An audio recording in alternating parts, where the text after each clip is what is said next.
Hi, I'm Madison. I'm 32, a marketing executive, and what I'm about to share still breaks my heart every time I think about it. Life has a way of testing us, doesn't it? 6 years ago, I had everything: a loving husband, Daniel, our beautiful daughter, Megan, and what I thought was a supportive extended family. Now, I sit in my home office, surrounded by reminders of a life that feels like a distant dream. You need to get out more, honey. Nayeli's been trying to drag you to that new wine bar forever, Daniel said during one of our friendly catch-ups. That's what we are now, civil, even caring. We didn't end because we stopped loving each other. We ended because sharing the same space where Megan's laughter used to echo became unbearable. She was only 5 when cancer took her. My best friend and coworker, Natalie, always checks in. I know you've got that big pitch tomorrow, but can we meet for coffee? I could use a friend right now. She's been my rock since day one. Every night before bed, I open Megan's memory box. It's my most precious possession. Inside are treasures: the tiny hospital bracelet from her leukemia diagnosis, her favorite teddy bear, Mr. Snuggles, who stayed by her side through every treatment, and her drawings from good days. "Mommy, this is us in space," she'd say, pointing to colorful scribbles of us as astronauts. I kept every single one. "You're dwelling too much in the past, Madison. It's not healthy," my mother-in-law, Olivia, often reminds me. She's been challenging from day one. When Daniel first introduced me, she said, "A marketing executive, dear." I hoped Daniel would marry someone more established. I've learned to keep things civil for Megan's memory. The last letter I wrote to Megan is in that box. I wrote it the night before. Well, some memories are still too raw. It simply says, "My brave little astronaut, Mommy loves you to the moon and back." Olivia means well, or so Daniel's sister, Lisa, insists. She just shows it differently, Lisa said at last month's family dinner. That's one way to put it. Olivia never misses an opportunity for subtle digs about my background or my grieving process. The memory box sits on my bedside table. Some nights, I just hold Mr. Snuggles, remembering how Megan would insist. "He needs a goodnight kiss too, Mommy. He's scared of the dark." That box holds 6 years of memories: first shoes, birthday cards, lunchbox notes from Daniel and me. "Hey, we're still family," Daniel reminded me last week. "No matter what Mom says." He understands why I keep everything, every drawing, every photo, every tiny reminder of Megan. It's not about dwelling in the past. It's about keeping her memory alive. But I never imagined how quickly everything would change. How one person's cruelty could destroy the fragile peace I'd managed to build. Daniel is engaged. Caroline is just perfect, from the Anderson family, you know, Olivia announced at Sunday dinner, her voice drooping with satisfaction. My stomach twisted, but I managed to smile. Caroline looked uncomfortable but polite. "We should clear out some of the old things, don't you think? Make room for new memories," Olivia added, her eyes fixed on me. "It's been 2 years, Madison. Time to move forward." Lisa, bless her, spoke up. "Mom, that's enough. Everyone grieves differently. Grieving is one thing, but this shrine you're keeping, it's not healthy. Caroline will be part of the family now. She doesn't need constant reminders of, well, you know." "My daughter's memory isn't something to be packed away, Olivia," I said, my hands trembling under the table. The tension only grew. Every family gathering became an obstacle course of subtle jabs and well-meaning suggestions. "Have you considered therapy, dear? All these mementos, it's becoming concerning." Then came the Tuesday I'll never forget. Walking into my house after work, something felt off. The spare key, the one I'd given them for emergencies, sat on the kitchen counter. "Natalie, something's wrong," I said, my voice shaking as I raced upstairs. "Someone's been in my house." When I reached Megan's memory box, my heart stopped. Where her carefully preserved treasures had been, there was destruction. Megan's drawings were shredded. Her favorite teddy bear, Mr. Snuggles, was torn apart, stuffing strewn across the floor. Her letters, photos, her tiny hospital bracelet ruined beyond repair. Then I heard the front door. "Madison," I let myself in. "We need to talk about all this clutter," Olivia announced, standing in the doorway with a spare key in hand, looking disgustingly pleased with herself. It had to be done, for everyone's sake. You did this? How could you?" My voice didn't even sound like my own. "Caroline shouldn't have to compete with ghosts. Daniel needs to move on." You need to move on. I'm doing you all a favor. Those were my memories of my daughter. I was screaming now, tears streaming down my face. Oh, don't be so dramatic. They were just things, unhealthy attachments, really. Caroline deserves a fresh start with Daniel, without all this baggage. Just then, Lisa burst through the door. I called her right after Natalie. Her face went white as she saw the destruction. Mom, what have you done? Lisa whispered, horror lacing her voice. What needed to be done? Someone had to take charge of this situation. Olivia replied coldly, her tone matter of fact. Caroline's family has standards. We can't have all this emotional mess. I collapsed next to the shredded memory box, clutching what remained of Mr. Snuggles.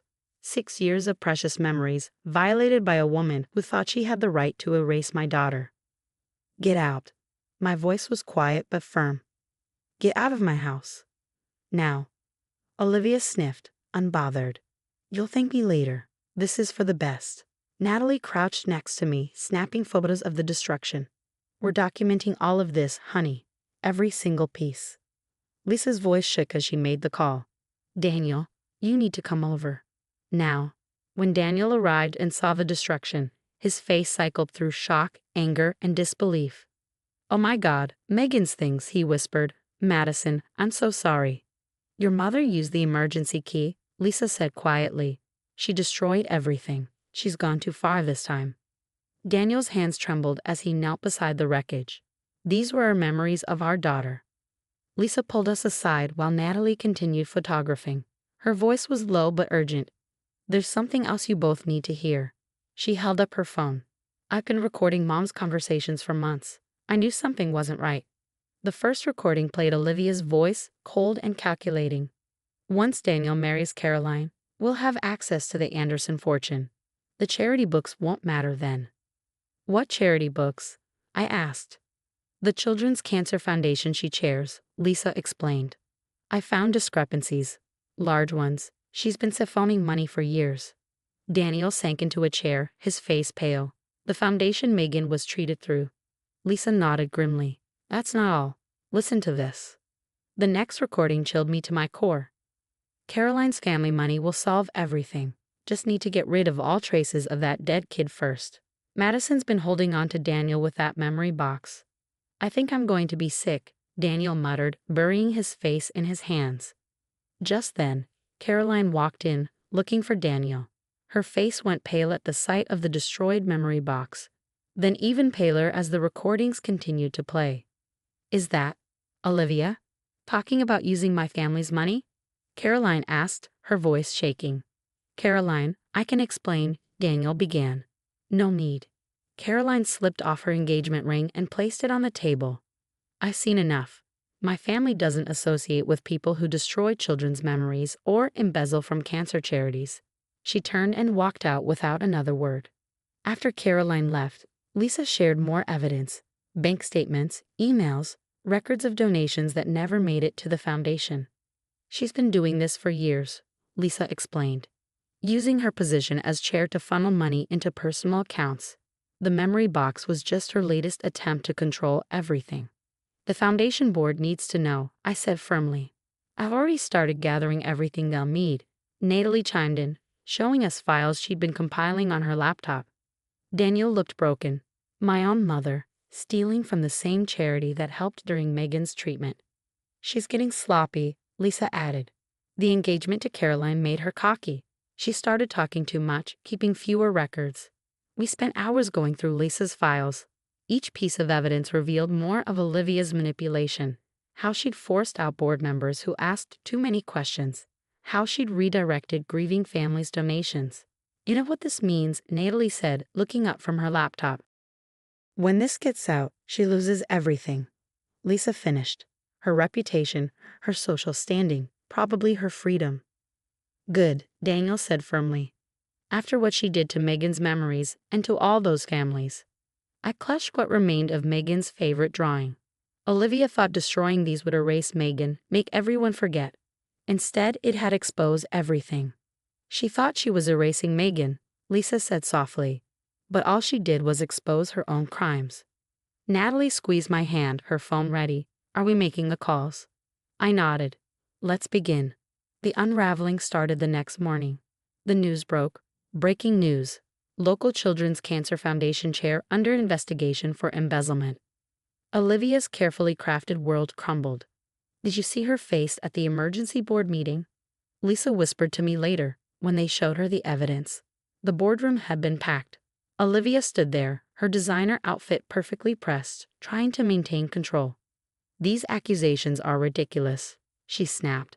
I've given everything to this foundation, including $500,000 of missing funds. A board member countered, sliding documents across the table. Then Michael stood up. After 40 years of enabling her, he finally found his voice. I've already contacted my lawyer, Olivia. I won't be dragged down with you. Michael, sit down, she hissed, but he walked out, leaving divorce papers on the table. The scandal exploded. Every news channel covered it. Prominent socialite accused of stealing from Children's Cancer Foundation. Daniel confronted her outside the courthouse. How could you steal from sick children? From the same foundation that helped your own granddaughter? I was protecting our family's reputation, she screamed, mascara streaking her face. Everything I did was for this family. No, Mom, Lisa said, her voice steady. Everything you did was for yourself. We're done. Her social invitations stopped. Her country club membership was revoked. Her carefully curated circle of friends vanished overnight. Meanwhile, in Megan's old room, we started something new. Look what I found in my attic, Lisa said, pulling out a box.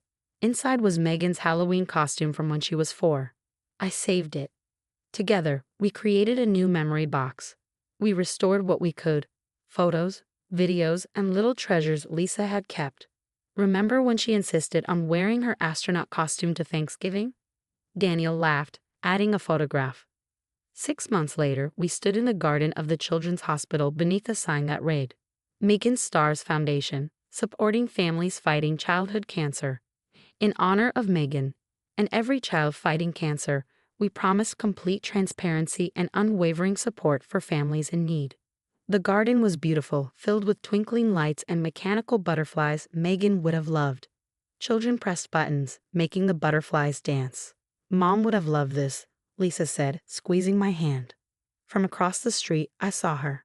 Olivia stood alone, watching the celebration through the fence. Her designer clothes had been replaced with something plain.